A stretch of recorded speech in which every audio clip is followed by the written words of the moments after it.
So, ayan na nga guys, magkwento muna ako. Eto nga pala guys, bigla akong habang nagme-meeting kami kasi antok na kami, sobrang lamig ng aircon. Bigla akong may naamoy na ano, bigla akong may naamoy na kape. Sabi ko, ba't parang may amoy kape? Tapos nung ano, nung maya-maya, may nag-krik-krik-krik, alam mo yung baso na may kutsara, parang nagtitimpla ng kape sa likod ko. Sabi, ting, ting, ting, ting. Ganon. Paglingon ko, yung kasama naming matanda na, pero matanda siya guys na ano, hindi yung ugod-ugod eh. Ugod-ugod na siya pero grabe yung full pack yung makeup niya.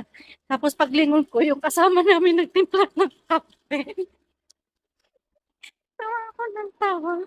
Tapos tinuro ko siya dun sa katabi ko. Sabi ko, tingnan mo siya nagtitimpla.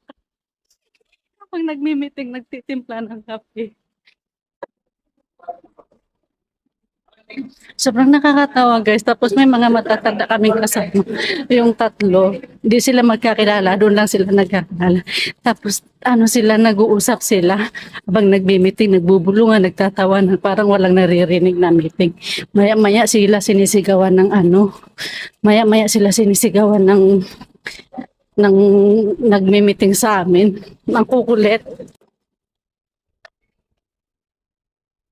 Sobrang dami kasing matatanda doon sa bago kong trabaho, guys. Ang kukulit nila para silang mga bata. Yung tatlo doon sa unahan ko, laging nagkukwentuhan habang nagmimit. Hindi na sila nakikinig.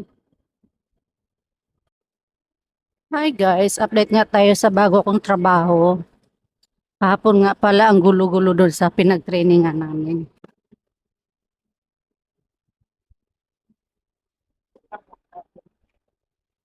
Hiring pa rin sila guys.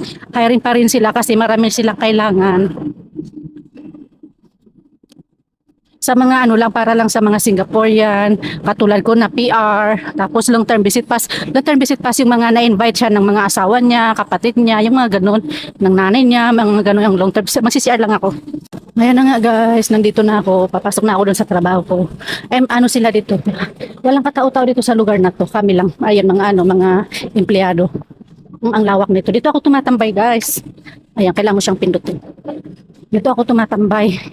Tapos nakita ako nung nag-hiring. Nakita niya ako, binigyan niya ako ng brochure yun ayun na nakaupo lang ako. Tapos inakyat na niya ako. Tapos yun, nagpirma na ako agad ng confirmation na magtatrabaho na nga ako sa kanila. Tapos habang nagme-meeting kami guys, alam mo ba yung katabi kong sa likuran? Bigla akong nakaamoy ng sabi ko, amoy kape, amoy kape.